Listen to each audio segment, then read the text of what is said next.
UAE ने OPEC सिर्फ oil के लिए नहीं छोड़ा।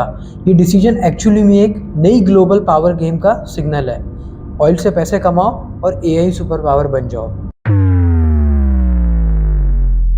ऑयल इंडस्ट्री में ओपेक का रोल बहुत क्रिटिकल है।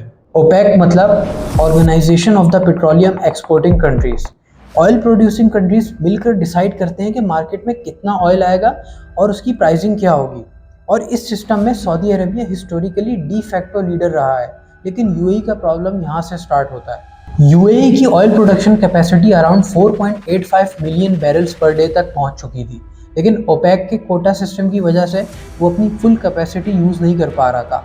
सिंपल वर्ड्स में यूएई के पास इंजन पावरफुल था, लेकिन speed limiter Saudi led system के साथ में था। और जब आपके पास ऑयल हो, पोर्ट्स हो, बायर्स हो और कोटा सिस्टम आपको रोक रहा हो, तो ये सिर्फ इकोनॉमिक इशू नहीं रहता, ये सोवरेनिटी का इशू बन जाता है। यूएई सिर्फ ऑयल स्टेट नहीं रहना चाहता, वो AI, data centres, cloud infrastructure और फ्यूचर टेक्नोलॉजी का ग्लोबल हब बनना चाहता है। G42 यूएई की पावरफुल एआई कंपनी 2018 में बनी और 2024 में माइक्रोसॉफ्ट ने इसमें $1.5 बिलियन इन्वेस्ट किए। फिर माइक्रोसॉफ्ट, ब्लैक रॉक और यूएई बैक्ड एमजीएक्स ने एआई इंफ्रास्ट्रक्चर के लिए एक पार्टनरशिप लॉन्च की, जिसका पोटेंशियल $100 बिलियन तक जा सकता है। यहीं आता है यूएस और यूएई की पार्टनरशिप का एंगल। इस इन्वेस्टमेंट के बाद यूएस और यूएई की पार्टनरशिप और डीपन हो गई।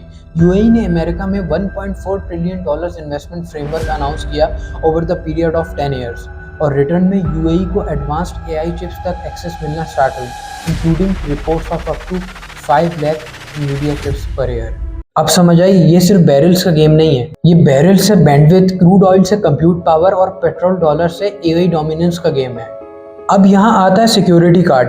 ईरान के पास स्ट्रेट ऑफ हॉर्मुज का प्रेशर कार्ड है, वो नैरो रूट जहाँ से ग्लोबल ऑयल का मैसिव फ्लो गुजरता है। लेकिन यूएई के पास एक ऑल्टरनेटिव रूट है, हबशान से फुजारा पाइपलाइन, जो हॉर्मुज को बाईपास करती है। इस पाइपलाइन की capacity around 1.5 to 1.8 million barrels per day है, और यहीं पर इसराइल का एंगल एंटर होता है। According to May 2026 reports, Israel ने prototype iron beam laser based defence system को यूएई में डिप्लॉय किया, ताकि वो ईरानियन ड्रोन्स एंड मिसाइल्स को इंटरसेप्ट कर सके। एंड एज अ रिजल्ट दोनों इसराइल और यूएई की डिफेंस कॉपरेशन और भी स्ट्रांग हो गई। मतलब यूएई के पास सिर्फ ऑयल पाइपलाइन नहीं है, उसके पास अमेरिका का सपोर्ट और पार्टनरशिप, इसराइल की डिफेंस कॉरपोरेशन, अपना पोर्ट, अपनी पाइपलाइन और अपना एआई एम्बिशन भी है। सिंपल वर्ड्स में यूएई ने अपनी सर्वाइवल स्ट्रेटेजी बिल्ड कर ली। यूएई का ओपेक से एग्जिट एक सिंगल डिसीजन नहीं था, ये एक्चुअली में 3 मैसेजेस थे। Number 1, Saudi led quota system अब यूएई की ऑयल कैपेसिटी प्रोडक्शन को लिमिट नहीं करेगा। नंबर 2, यूएई अपना ऑयल का रेवेन्यू फ्यूचर लेड टेक्नोलॉजीज में कन्वर्ट करेगा। Number 3, Abu Dhabi is moving closer to Washington's strategic orbit, energy, AI और डिफेंस। कल तक गल्फ की पावर ऑयल से मेजर होती थी, आज power oil wells, AI chips, ports, pipelines और डिफेंस सिस्टम से मेजर होती है।